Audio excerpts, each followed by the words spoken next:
Hope you enjoyed this different style of video. Stories 1 and 3 is Gas Station and stories 2 and 4 is Stormy and I. Whichever stories you enjoy, please leave a comment below and that will move on to the next round. Thank you.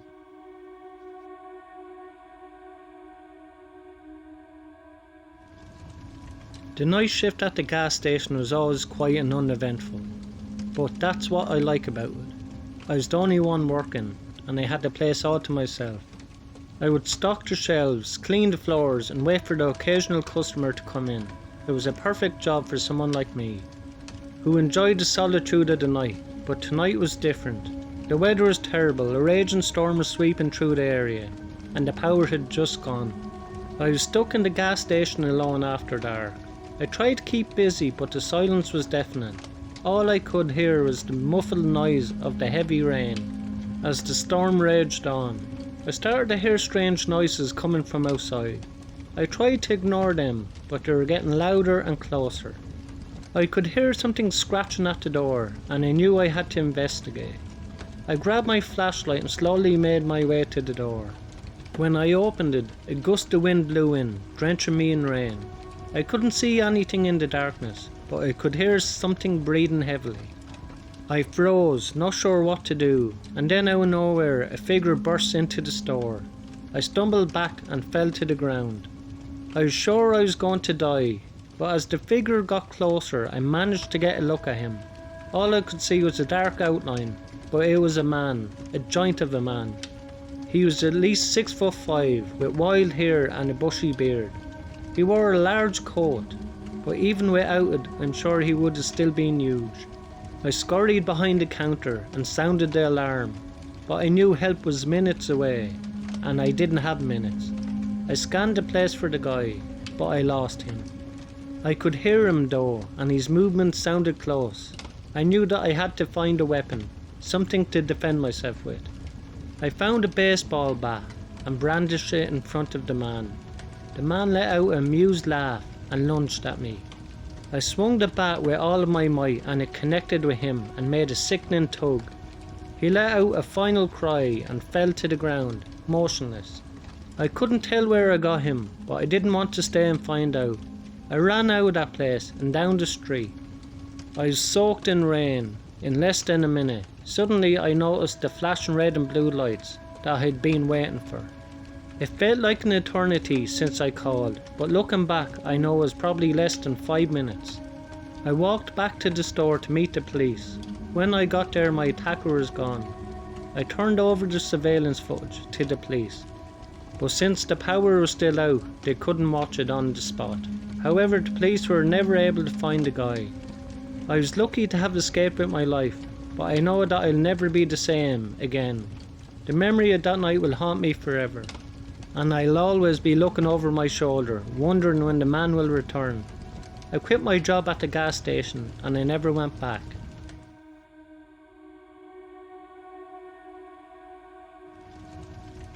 I've always loved thunderstorms, ever since I was a kid, and so does my 6-year-old son. Anytime there's a storm, my son and I will sit in the backyard, under the gazebo, and just watch and listen. This was on a hot, stormy August night in Florida. As soon as we heard the first strike of lightning in the living room, my son jumped up and said, "Let's go sit outside."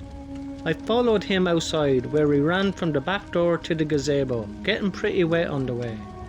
It was already pouring. I have a nice setup under my backyard gazebo. It has a mini bar, a few wicker sofas, a TV and a mini fire pit. As we usually would, I turned on the fire pit and TV, and my son and I just laid back relaxing, listening to the sound of the pouring rain and constant thunder. The thunder would get louder and louder as we sat out there, and the time between flashes of lightning and cracks of thunder were getting shorter and shorter. The bulk of the storm was getting closer to us. The lightning was getting so bright and frequent that it was genuinely starting to light up the entire backyard anytime it flashed. And my backyard is big, with woods covering 2 edges of it. Perhaps after the biggest flash of lightning yet, my son squealed and pointed out towards the backyard. "What?" I said, in which he said he saw someone standing in the backyard. I stood up and walked to the edge of the gazebo. I couldn't see anything, it was so dark. So I was waiting for another flash of lightning. The next few flashes of lightning were too small to fully see into the yard, but when the next earth-rumbling flash of lightning struck, I saw what he meant. There was someone indeed standing out in my backyard, by the woods. I told my son to go rush inside and turn on the backyard lights. He did so without question, and I stood in place waiting about 10 seconds. Then all the backyard lights were on, but I didn't see the person way out in the backyard anymore. I waited for more lightning to maybe help me see even better. I didn't see them anymore, they were gone, he, she, whatever. All I knew was that there was someone walking around my yard, and that just didn't sit right with me. I went inside the house and locked all the doors, but kept the backyard lights on. I even turned on the front yard lights as well. I didn't want to tell my wife, but my son had already done so. Anyway, so she was all concerned and asking if we should phone the police. I lied to her and told her I saw the person out there leave. She asked if it was a man or a woman, to which I replied woman, cause it sounded less scary. For the rest of the night the three of us were watching a movie in the living room with the storm still overhead. Eventually it was my son's bedtime, so my wife tucked him in and then came back to the living room and we started watching something else. We still heard the thunder outside. Eventually I went back to the den to turn off the outside lights, front and backyard. When I went up to the living room, my son was standing at his bedroom door, scared, saying that there was someone at his window. My wife and I looked at each other and yelled. I pulled him away from the doorway and then I stood at the doorway looking at the window, waiting for the lightning. When the lightning struck, no one was at the window. But I believe him. Someone was out there. That much was already established. I told my wife and child to stay inside while I go out and have a look, even though my wife didn't want me to. I grabbed a baseball bat from the closet and stormed out into the rain, after turning all the lights back on. I started in the front of the house, then worked my way to the side, and then the back. I looked under the tables in the gazebo, under the deck, and when I thought the backyard was clear, the last side to check was the right side of the house. I would begin to walk towards the side of the house and instantly saw a person in a hood, but I only saw half their face and head. They were peering around the corner of the house. Most of their face and all of their body was hidden behind the wall. If I had to guess, I'd say it looked more like a man. I screamed, but I also ran in that direction, with the bat raised up. The person disappeared behind the corner. When I made it past that corner, they were gone. Even with all the lights on, I didn't see anyone there.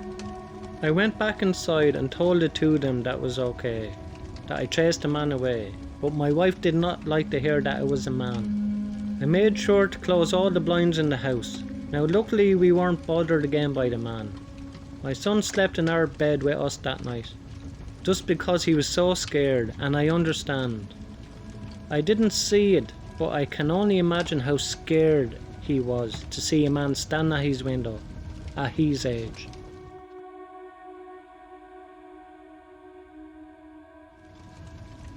I look younger than I really am, thanks to my height of 5'0", and due to the fact that I don't age like most girls. I only just remembered this story when I was talking to my mom.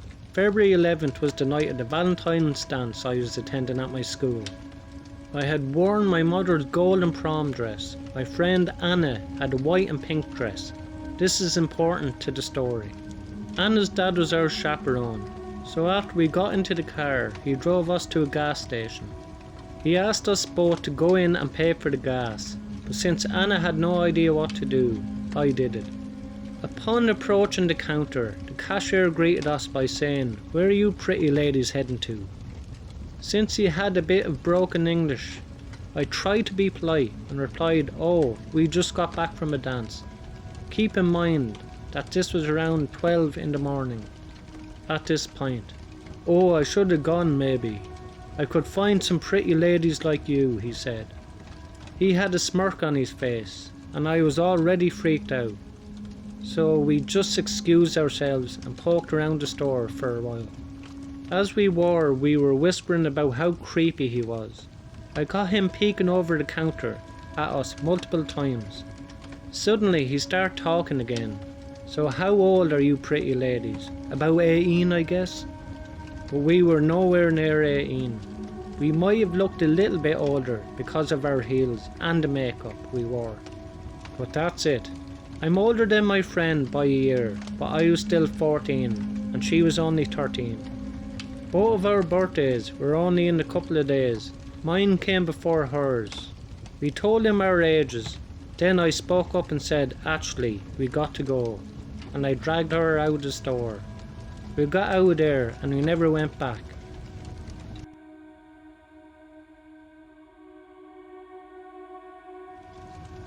This happened when I was 12 years old.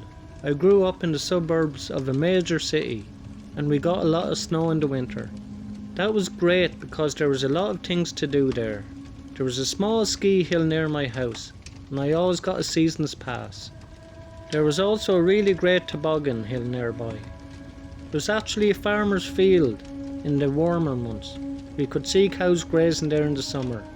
But in the winter it was empty and the owner didn't mind letting the neighbourhood kids use it for sledding.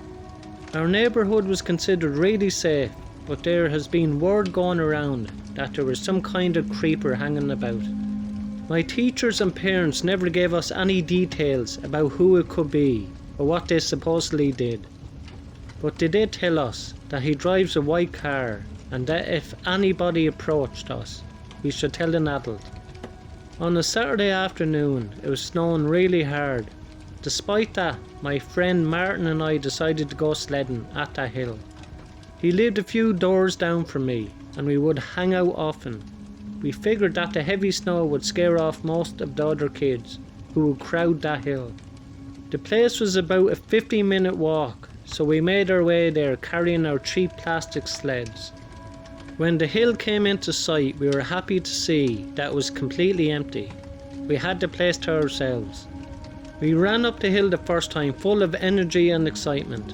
The snow was falling really hard by the time we got to the top of the hill, but we were still just barely able to see the road that ran across the bottom of the field, which was at least half a mile away. By then there was not a lot of traffic. It was a quiet neighbourhood and the heavy snowfall would act as an additional deterrent for anybody who wanted to go out that day. I did, however, notice a white sedan drive past that hill while I was looking down. I didn't think much of it at the time, though Martin and I slid down the large hill, and when we got to the bottom, he blasted me with a snowball to the side of the head. I was facing back in the direction of the hill, and Martin was facing the road. I got off my sled and made a snowball, ready to get him back. But as soon as I looked at Martin's face, I could see that something was wrong. He slowly lifted his arm and pointed towards the road, over my shoulder. I was hesitant to turn around, but I thought it might be a trick, so that he could get me with another snowball. But when I looked at his face again, I knew he was serious. I turned around and looked towards the road. The snow was even heavier than before, but I could still manage to see a white car stopped in front of the field. That very much fit the description of the car that we were warned about. And we were all alone there. Our parents weren't expecting us to be back for hours. The scariest part though was that there was a man in a red coat walking towards us. Martin was still frozen in fear, but I sprung into action. I quickly grabbed my sled and started walking back up to the top of the hill. The man was coming in from the road, and there was only one way out, through a small opening in the fence. It would have been impossible to get past him. When we made it to the top of the hill, we could see the man was standing at the bottom, as if he was waiting for us to come down. What he may not have known was that there was a way out from the top. There was a new housing development on the other side of the hill, which was basically like an empty construction site at the time. Martin and I squeezed through the fence and made our way back to the road.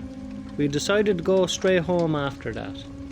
I walked as fast as I could to get there, and when I did, I told my parents what happened. I never found out what happened to that guy, but I never saw him again. I'm pretty sure that was the guy that we were warned about, but I can't be sure. What else could the guy have been doing there, just standing at the bottom of the hill? He had no kids with him, and he was definitely too old to go sledding. Thanks a million to everyone who likes, comment and subscribe in my videos. Really helps out a lot. I hope you enjoyed this different style of video tonight.